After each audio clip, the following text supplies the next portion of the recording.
Hi guys, welcome to YouTube channel. இன்றைக்கி நம்ம முருங்கைக்காய் பிரியாணி செய்ய போகிறோம். 4 டம்ளர் அரிசிக்கு 3 முருங்கைக்காய்.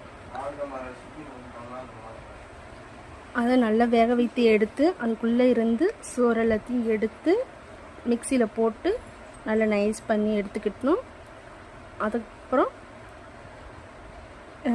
இது தக்காளி 3 தக்காளி அதையும் போட்டு நல்லா நைஸ் பண்ணி எடுத்துக்கிட்டு, வெங்காயம் 2, அப்புறம் இஞ்சி பூண்டு பேஸ்ட்டு, புதினா, நம்ம தாளிக்கிறதுக்கு இஞ்சி, பட்டை, லவங்கம், அப்புறம் பிரியாணி இலை அனைத்து எடுத்துக்கொள்ளவும்.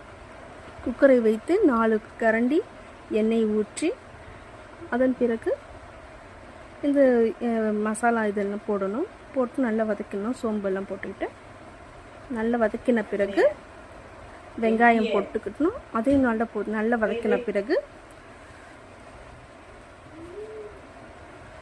தக்காளி விழுதுகள், அதில் மிளகாய்த்தூள், தனியாத்தூள், மஞ்சத்தூள், கரம் மசாலா அனைத்தும் அதில் போட்டு சேர்த்துக்கணும். அப்புறம் இந்த முருங்கைக்காய் சோறு அதையும் போட்டு நல்லா கலக்கிடணும்.